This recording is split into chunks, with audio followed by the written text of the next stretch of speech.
My SIL accused me of trying to steal her baby shower spotlight, calling me selfish for grieving my miscarriage. After she demanded my lost baby's things, my husband punched his brother for calling me a bitch. Now we're cutting ties, but I'm terrified of being pregnant again. What if it's a twisted competition? I, 27 years old female, have been with my husband, 31 years old male, for 6 years and married for just over 2. We have a very strong and loving relationship. I met him through his younger brother, Mark, 28 years old male, whom I have known since I was around 17. Back then, Mark was in a dramatic on-and-off relationship with Sarah, now his wife. They were the couple that people constantly gossiped about, joking about how long they would last, who would cheat first, and how many children they would eventually have. I never considered them toxic per se, just unstable. I admit that I participated in the gossip occasionally, but it was high school and not something I ever thought would carry into adulthood. Years later in college, I encountered Mark again. He was single at that time and we began hanging out casually. He introduced me to his roommate and we all socialized a few times. We were not close friends but were friendly. One night I attended a party that his roommate was hosting. Trigger warning: sexual assault. That night changed my life. I was sexually assaulted by Mark's roommate while I was blackout drunk and then abandoned at the house. It was traumatic beyond description. I was fortunate to have amazing friends, including Mark, who supported me. Mark encouraged me to report the incident, which I did, but nothing significant came from it at the time. Eventually, another girl came forward stating that he had attempted to forcefully kiss her, which helped validate my case a little, but the university still did not take much action. The university claimed the man showed exceptional performance and deep regret, and simply banned him from being around me, whatever that meant, and sent him to counseling, in the same building as me. Mark eventually moved in with his brother, who is now my husband. I would visit occasionally, and that is how I met my husband. He was gentle, patient, and truly helped me heal. I had completely lost my sense of self, and he slowly and lovingly helped me rediscover it. I will never forget how safe I felt with him after all that darkness. However, Sarah has not been very welcoming. She has accused me of having feelings for Mark, which is completely untrue and honestly disturbing. Yes, Mark and I used to argue like siblings, but it was never anything remotely romantic. I have only ever viewed him as a friend and now just family, yet Sarah appears to have clung to this strange narrative. We have always experienced some minor friction, passive-aggressive comments, cold shoulders, and the occasional pointed remark. My mother-in-law has always had a soft spot for me. She has openly expressed how much she appreciates me. She was thrilled when we got married. On the other hand, Sarah did not hide her jealousy. She even made snide comments about how I secured him so quickly. We dated for about 4 years before marrying, while she and Mark were on and off for nearly a decade before tying the knot. A few months ago, I experienced a miscarriage. It devastated me. I did not know that a heart could break in such a way. During that challenging time, Sarah brought up my past abortion while I was grieving my miscarriage. A few months into our relationship, I underwent an abortion. I was suicidal, emotionally wrecked, and in absolutely no position to carry a pregnancy. It was not a decision I took lightly, but it was necessary. My husband supported me completely. I do not know exactly what she said while standing outside my room, but I could hear snippets, and they were not very positive. It was cruel, and I mentioned it to my husband, who defended me and confronted her, but I have maintained my distance since then. Fast forward to a few weeks ago. Sarah is pregnant and we were genuinely happy for them. We attended her baby shower with gifts, but I was quietly emotional because it reminded me of the baby shower I never had. I was not jealous, just a little heartbroken. I smiled through it, but being surrounded by everything I lost brought a lot of quiet pain. However, Sarah pulled me aside at her shower and accused me of being jealous and of trying to steal her moment. I remained calm and tried to explain that I was just feeling a bit emotional. But when she would not listen, I put on a happy face since I did not want to ruin the day. Later, when my mother-in-law comforted me after noticing I was off, Sarah again accused me, this time louder, of trying to make the day about myself. I did not respond, but my husband witnessed everything and decided we should leave early for the sake of my mental health, given that the miscarriage was recent and we were still grieving. We stayed until nearly everyone had left and then quietly slipped out. Later that night, Sarah called me crying and claimed I ruined her day. I remained calm and did not want to stress her out since she is pregnant, so I gently told her to focus on herself and not on trivial drama. She was offended by the word trivial and said I was disregarding her feelings. I was exhausted and just wanted to sleep, so I apologized just to end the conversation. A few days later, she showed up at our house. I thought she was going to continue the argument, but it was worse. She asked for the baby blanket and crib that my mother-in-law gave me during my pregnancy, the ones I never got to use. I was completely shocked. Those items are in a nursery we have not touched since the miscarriage. They were deeply personal and part of the joy I experienced during that pregnancy. After the miscarriage, we set everything aside in a nursery that we have not touched since. It is painful for both my husband and me to even walk past that room. It is half finished and full of items from that time. Neither of us has had the emotional strength to enter that room, let alone pack things away. Stunned, I told her that my husband was not home and I would have to discuss it with him. That was a lie. I had no intention of giving her those items ever, but I was panicking. We had never interacted one-on-one like that before. There were always my husband or in-laws around. I did not know if she might take the items while I stood there. She was pregnant, so I could not physically stop her and I would not risk hurting her. So I said what I had to say to de-escalate the situation. She insisted that my husband would understand and that my mother-in-law was okay with it. That stung. I just repeated that we would talk and get back to her. Eventually, she left, saying she would come back when my husband was around. When he came home and I told him, he was furious. He called his mother and told her to give Sarah something else, anything else from Mark's childhood, but the items meant for our baby were not hers to take. My mother-in-law said she had no idea Sarah even came over. My husband then informed Mark, who had a conversation with Sarah. Instead of any kind of apology or understanding, she doubled down and began reiterating the same accusations she has always made about me being jealous and about me hating her. I do not remember the entire conversation because it followed the same old script until she said something that broke me. She claimed I did not deserve the baby items because I was not pregnant and was just wasting them. When I argued back and expressed how hurtful that was, she responded, "I am glad you do not have children because you would probably be stingy and territorial with them too." I was stunned. I could not breathe. I do not think I have ever heard anything more cruel in my life. My husband immediately told them both to leave. He shouted, which I do not blame him for. That is when Mark got angry and said, "You cannot talk to my wife like that." My husband responded, "She has no business being in our house if she is going to act like this." Some back and forth occurred. Mark called me a bitch. That hit me hard. It hurt more than I expected, especially coming from someone who once supported me through one of the worst moments of my life. It felt like a betrayal of everything. My husband then punched Mark and kicked them out. After they left, I did not have the emotional energy to do anything else. I cried the entire day. It felt like all the progress I had made in coping with the loss of our baby was gone. My husband was equally devastated, not just by what they said to me, but by what his own brother had become, which I had not noticed until that very moment. We have decided to sever ties with them. We told my mother-in-law to handle things going forward. She is not pressuring us and understands. Additionally, to help me heal a bit, my husband planned a sweet little date night. It helped a little, but I still cannot stop wondering why Sarah would say something so cruel.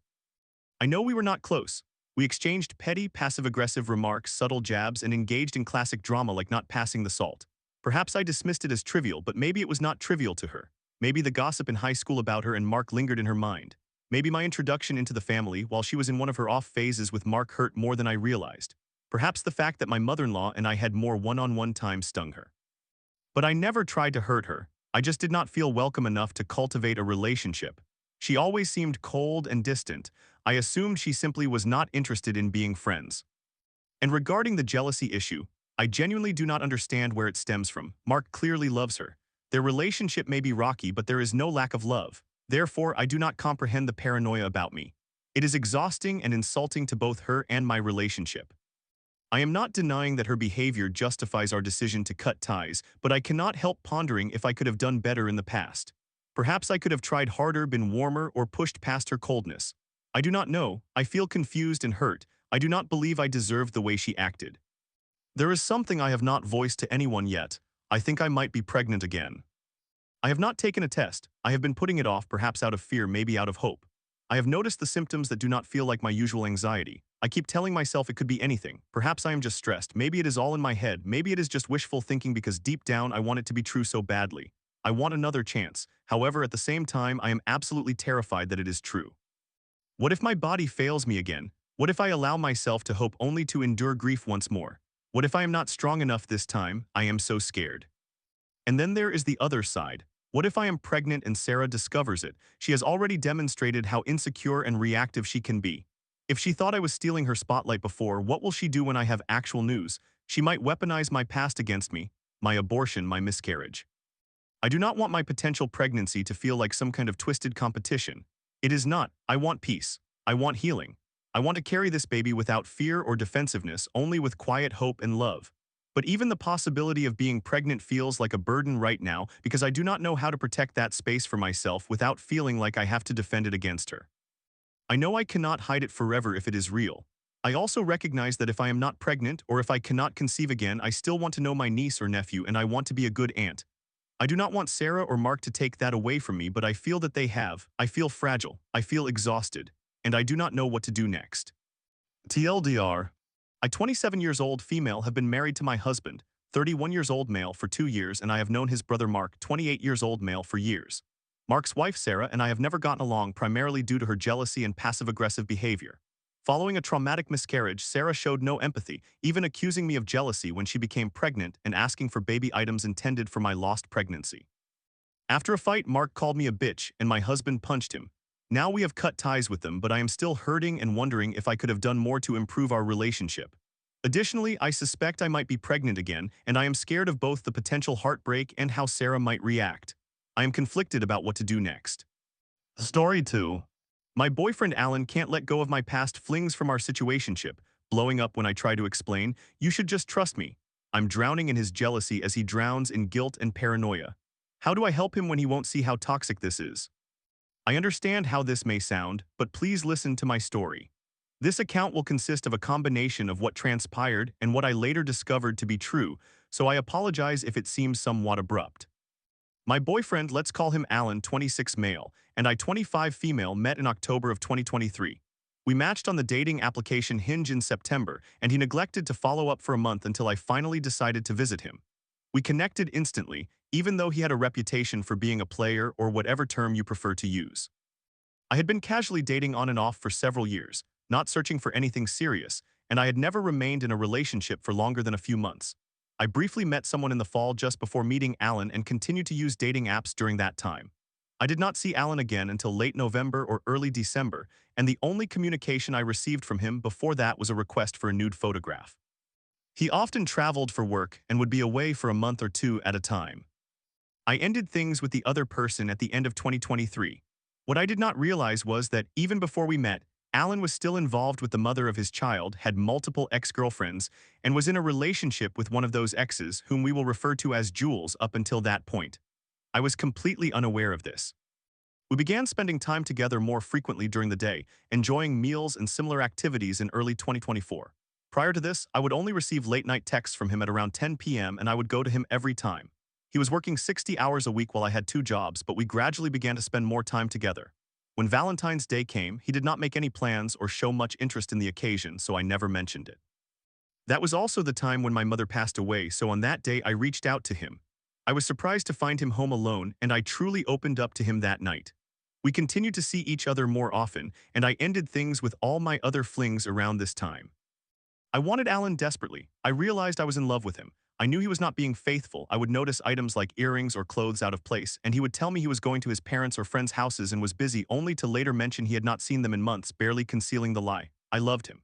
I expressed my desire for a relationship, however he told me he did not want that. I accepted his stance and said I would wait for him. I promised him a year. I started a new job that involved greater responsibilities, and Alan sent me flowers to celebrate. At that point, we began going out to restaurants instead of just fast food. He started taking me on dates. I confessed my love for him, and he reciprocated, telling me he had wanted to say it as well. Alan is strong, tall, handsome, fit, with a mustache, thick hair, charm, humor, intelligence, thoughtfulness, and appreciation, everything. We began genuinely developing what resembled a relationship, though not serious. I started informing my family about him, my friends knew, and I wanted him very much at this point. I would pour my heart out to him, but he would merely sit and stare at me. He never reciprocated my feelings and met my emotional honesty with indifference, insisting he was not ready to settle down. At that time, I genuinely believed he did not love me as much as I loved him, despite the small signs I felt. I could sense how he cared for me in subtle ways, but I was uncertain if it was merely in my head. In June, Alan left town for several months. He traveled to Mexico, where I later discovered he went with a girl he was seeing, whom we will refer to as Belinda. Our relationship had started to feel a bit tumultuous. I found myself feeling jealous but chose to internalize those feelings. I yearned to be his girlfriend. He ended our relationship shortly after arriving at his work site. However, we would get back together or resume talking again, and things would improve, only for the cycle to repeat itself. I now know he was dating someone when he got there, and he had actually met another girl in May, whom we will call Morgan. He began a relationship with Morgan in May and continued to see her when he returned to town while maintaining contact with her. In July, he moved to Washington for a new job, where he was involved with 3 different women, one of whom was in love with him and almost relocated to Houston just to be nearer. In July, I ended up sleeping with someone else, a decision I absolutely regret. He was someone I had met years earlier, and I would sleep with him a few times each year, but he always left me feeling terrible about myself afterward. I often used sex as a coping mechanism for my insecurities and self-worth, but it only served to erode my self-esteem further. Our relationship remained rocky. Alan's drinking escalated significantly, and he began calling me several times a week after bars closed while he was out of town. Sometimes he was happy, but at other times he was not. He would launch into rants about various topics and become obsessive. He accused me of sleeping with a black man, which he had always been irrationally concerned about, despite my never having been involved with a black man. I am white, Alan is Mexican, and we both grew up in diverse environments, making his fixation even stranger. He would also accuse me of being pregnant before we met and claimed I had an abortion, bringing this up 2 or 3 times. When he was intoxicated, he would often seem delusional and became particularly paranoid, a condition compounded by his antisocial personality disorder. I discovered later that his fixation stemmed from the six abortions he had been involved in with other women. I had never even had a positive pregnancy test in my life. We broke up in September after I visited him.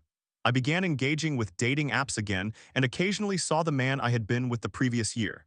Alan and I remained in an unstable relationship frequently until November. Now we come to the present. In November, he returned to town and we had a candid conversation. I felt he was ready to be together, but he saw a notification on my phone from someone on Hinge, where someone had sent me a TikTok link, and I confessed. Alan is extremely jealous, and I understood that if I wanted to be with him and envision a future together, simply eliminating my past was insufficient. I did not want a guilty conscience, and I wanted to give him the opportunity to choose me as I am. I deeply regretted the times I had communicated with, shared images with, or slept with anyone else, and I desired an authentic relationship with Alan. I could not disclose everything all at once because he was already so angry. When he would ask me a question, I would freeze and panic, and he pressed me for reasons afterward. I did not want to hurt his feelings. I was frightened. I feared him. His anger was palpable, his face would turn red, and his forehead would swell with blood, making the entire night agonizing. Eventually, I revealed to him everyone with whom I had been intimate, and he proceeded to scrutinize my entire phone. He then recounted his relationships with all the women previously mentioned, disclosed that he was still sleeping with the mother of his child, which deeply hurt me, and told me he intended to reconcile with his ex, Jules. In the month that followed, his behavior fluctuated between calling to express his intense hatred for me and then sharing that he thought he was a whore or that he was out having dinner with a coworker. He allowed Jules to throw away all my cosmetics from his home, and during this time he even got a matching tattoo with Belinda, who is also a family friend. While still involved with his ex, he had a relationship with Belinda as well. Strangely, he covered the tattoo up a week later. December arrived and things improved slightly. He claimed to have ended his relationships with all the other girls, which I later discovered was untrue. I even made the regrettable decision to get his name tattooed on my body. He asked me to move in with him, and despite the ongoing ups and downs, he expressed a desire to make things work. Eventually, I moved in, yet he continued to see both Jules and Morgan during this time, maintaining full-blown relationships while I nearly lived at his house. Fast forward to the present. Alan has all my passwords, my social media accounts, and my location. He essentially keeps track of my movements whenever I am not with him. I allow this, and I even make an effort to inform him if I need to go somewhere for work, and he requests a picture from the event I am attending to verify my whereabouts. I have caught him communicating with other women many times, most recently in March.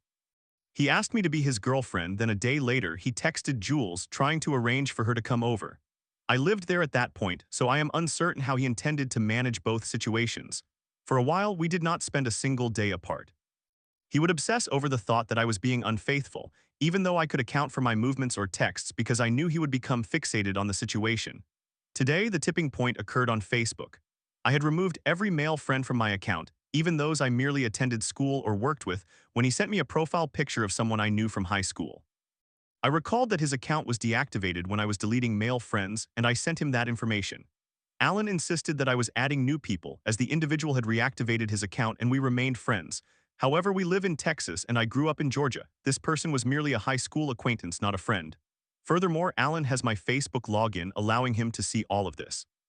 I demonstrated that I had not just added him and that I connected with him in 2013 while I was in middle school, proceeding to unfriend him. Alan continued to escalate his reaction, refusing to acknowledge everything I provided to clarify why I still had this person on my friend list. Additionally, I did not message him and he did not message me. A random person from high school simply reactivated his profile, and as a result, Alan ended our relationship. He stubbornly refused to amend his opinion based on the facts and the actual circumstances, instead obsessing over something that had occurred a couple of weeks ago. What happened a couple of weeks ago, someone attempted to add me on Snapchat. I had hooked up with this individual twice, both times before meeting Alan, and I had briefly added him back on Snapchat last year. I attempted to delete my entire Snapchat account months ago because Alan disapproved of my having an account, but guess what? Alan objected to me deleting it as well. Thus, the major issue was that someone requested to add me on Snapchat, and Alan was furious that I did not inform him about this person. He continually harbors the belief that I am promiscuous, and I cannot tolerate it any longer. I have done everything in my power to show this man that his assumption of my potential infidelity is entirely wrong. Our relationship last year was exceptionally complicated, yet our relationship this year was supposed to become serious. I have been the ideal girlfriend for Alan, supporting him through a difficult year in both his career and mental health. Despite what he has put me through, he refuses to open up to anyone about it, and I yearn to offer him insights to help him recognize that he is not only jeopardizing our relationship, but also his own mental well-being. I am at my wit's end. I love him deeply, but I need him to change. Reddit, I ask for your guidance on his behalf. I told him I would post this and share feedback with him so he could understand that I am not malicious. He is merely consumed by guilt and projection. Story 3. After battling addiction and isolation for years, I finally found love with her, but my insecurities drove me to cheat when I felt neglected. I'm not that same person I was so messed up, I told her as she cried and broke my heart by walking away. Can I prove I deserve another chance? M25F26. On April 3, 2023, I met a girl and we fell in love. When I first met her, I was in broken pieces. I was using drugs not heavily, but I had a lot of trauma from the past, along with other issues I cannot even recall, which affected me to the point of constant social anxiety and rendered me unable to function in society. I did not leave my room for 3 years and was unemployed. To rewind, my first girlfriend, when I was 15, ended up cheating on me 3 years later. I believe that may have contributed to my isolation and subsequent mistrust. I met this girl. She seemed wonderful at first, but I had always seen her share rather suggestive posts on Facebook, so I assumed she might not be a good option for dating, but rather for hooking up. However, as time passed, we were always together, staying at her house, even though she appeared to be messaging other guys because we were not officially dating. Initially, I did not mind, but it began to affect our situation, making me feel jealous and unsure of where I stood. She would urge me to give her 100% while I started doing my own activities every couple of days, like hanging out with friends. As time went on, it seemed she was still messaging people and using Tinder until June, but I noticed something on her phone indicating July. Around July, we became more serious. I confessed my love for her, but she remained guarded and wanted to stay friends. After a month or two had passed, she told me she loved me and cried. I was overjoyed because it felt like we were in a relationship, though it hadn't been like that for the entirety of our time together. I constantly struggled with insecurity and anxiety about being good enough for her. However, our relationship took off and felt perfect. The intimacy was frequent initially. Yet by August, it diminished rapidly. Weeks and even months went by, and I started to question myself every time I faced rejection. It became a habit for me to sleep in the lounge as she wanted to keep the bed to herself. I felt so lonely and concluded that she was not sexually attracted to me. Eventually, she displayed some intimacy by coming to lay against me while I sat on the couch, which was something she had never done before. I felt deeply happy inside. I am just adding key points to explain my state of mind. For the record, I gave up drugs. For a long time, we barely had sex, and when we did, I could not last because I felt built-up anxiety, worrying that it would be weeks or more until we were intimate again. For me, sex was not merely about physical release. It held deeper significance, and her lack of desire made me feel diminished. She claimed to not be a sexual person, but at the beginning of our relationship, I observed her Snapchatting suggestive content to other men and even showed me a list of the 30 people she had been with. During this time, her friend, whom she previously saw intimately, was still messaging her with alarming messages, and she seemed frightened but also expressed a lot of love for him. We had sex, and she became pregnant, prompting her to have an abortion, which I did not want, but she felt unable to have a child. It affected her deeply, so I refrained from initiating any intimacy for months. This was around September. Throughout these months, she refused to block this guy, despite threatening and saying hurtful things, yet would also be nice and send inappropriate pictures before deleting them. When I asked her to block him out of respect for me, she consistently refused, saying I could not dictate her actions. She kept him in case he posted something about her, or so she claimed. This continued for a while, and I grew tired of spending all my time in the lounge, wondering if she was involved with someone else while I helped pay the bills in a house that was not mine. She frequently rejected me for months at a time, with occasional moments of intimacy. Eventually, I reached a point where I felt uncomfortable even trying to initiate intimacy due to the numerous rejections I had faced.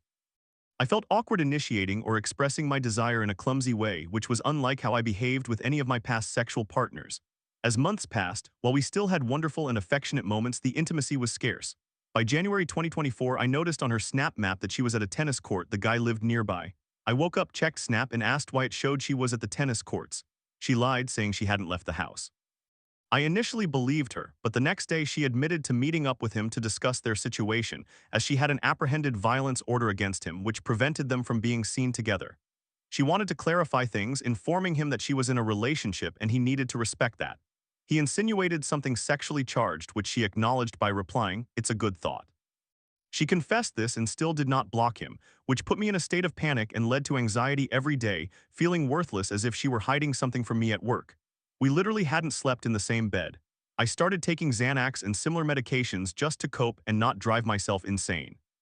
One night I was on the couch again and decided to reply to a girl I used to talk to, though we had never met. Time passed and my girlfriend began treating me like a friend, leaving me unsure if I was being played. I paid the bills and lent her money for random expenses that I never received back, worrying that I was being cheated on while working night shifts. One night, despite my reservations, I went through with meeting up with this girl. I felt completely wrong about it, but after feeling so neglected, I just wanted to connect with the girl I loved, not someone from my past. We ended up having sex and I felt sick to my stomach afterward. I regretted it and did not tell her because I did not want our relationship to end. For your information, I acknowledge that I made a big mistake. During that time, I was using drugs which impaired my judgment. This incident happened in April, and not long after she wanted to break up, she found out in September. I went to the city and lost myself in drugs to escape reality. I then contacted her old friend whom I had mentioned earlier. He told me she would add him on Snapchat, message him, then delete him, and he said she felt guilty about me and thought I was so good to her. Eventually, they stopped communicating, but she denied it, claiming he was lying. Yes, I had just cheated, but now it seemed that my feelings of unease may not have been baseless. I know what I did was wrong and I wish I could take it back. I never intended to act on those impulses, but I was under the influence of various substances and I have to accept the consequences of my actions. I understand that. I chose to trust her over him, but I had a gut feeling something was off, leading me to constantly overanalyze and remain vigilant regarding her behavior. Throughout this time, it felt as if she viewed and treated me as if I were lesser than her, which made no sense to me. Even then, I still hated how my life and relationship were unfolding because all I wanted was to feel her love. Blocking this person should not have been an issue, especially given the inappropriate content he was sending and what I had learned he told me. We began to fall in love again, and things became really wonderful around July and August of 2024. Although the sex was lacking, I felt more cherished and she eventually blocked him, leading me to feel somewhat more valued. However, she eventually went through my phone in September, discovered the messages I had exchanged with the girl, and it shattered her heart, prompting her to leave. It was devastating. I remain heartbroken to this day as I write this. I can hear her cries as clearly as if I were there. I have done everything possible to make our relationship work and she finally took me back. I despise myself because we had reached a point where we genuinely loved each other and all of my previous issues began to fade, but then this occurred. She accepted me back under certain conditions, requiring me to share my details, etc. The pain remained and we cried together as she recognized how I was no longer the same person who had once been lost in drugs. I would wake up sober, back in my right mind, and couldn't comprehend how I had behaved. We endured the pain together for months and I did all I could to make it right. Our intimacy increased, likely because she no longer felt insecure. In reality, all I wanted was her. However, things began to revert to a neutral state. We enjoyed a wonderful Christmas, but around January, the frequency of intimacy dropped completely. This year, we had sex only once, and I do not hold it against her. However, as weeks and months passed with me facing rejection and rarely initiating, the feeling began to creep back in that she may not be sexually attracted to me. At the start of March, she started a new job which required her to stay in a hotel for training 4 days a week for 4 weeks. I grew suspicious because we shared each other's Facebook and Instagram accounts, but she made me delete my Snapchat after the cheating incident, which was understandable. However, I noticed unfamiliar men trying to follow or add her, especially while she was in the city. I had my suspicions, but fast forward to the 11th. I woke up to her yelling at me due to an issue with the dishwasher, swearing and being hostile toward me. I remained calm, fixed the problem, and left to cool off, as it seemed she just hated me at that moment. When I returned home, I received a message saying she wanted to break up. The day before this, she had her hair and eyelashes done, spray-tanned, and groomed herself. At the time, I did not think much of it, but that was the day before she asked for space, which eventually turned into her decision to break up. Just days earlier, we had been so in love and happy again. She expressed the desire to put herself first, claiming she felt miserable but wanted to stay with me desperately, breaking down in tears about how painful it was to leave because she did not want to go but felt her mental health was deteriorating and needed to focus on herself. I love this woman with all my soul. When I made mistakes, everything felt different. It was not like it is now. This is my girl, the love of my life. I know you may think that if I truly loved her, I would not have cheated, but she is the love of my life and I would do anything to repair this. I cannot give up on her. I would not be able to live with myself knowing the pain I have caused the person I was blessed to have. I included certain points regarding her and the other guy to provide insight into what led me to question things and lose myself. I think she has been fine this entire time and my insecurity has sabotaged it. I love her dearly. When I see her cry, it devastates me because I do not want to lose her. Is there any way I can make things right? I would do anything. I know you might advise me to give her space and I am doing so, but I fear she may not return. I cannot live with myself if I hurt this girl. It will haunt me forever. I need to take action. I love her deeply and I know she loves me. I likely have given her trauma from my actions. However, she knows that I would never repeat that mistake again. Our love is genuine now, without any doubts. I need your guidance on how to keep her in my life and make a positive impact, as I do not want the memory of our relationship to center solely on the pain I have caused when there was a meaningful love between us that I have not found elsewhere. She is everything to me. You may suggest moving on, but the help I truly need is how to repair things and demonstrate that I deserve another chance because our love genuinely warrants it. I cannot give up on her. She is my heart. I need to know how I can encourage her to reconsider giving me a final opportunity.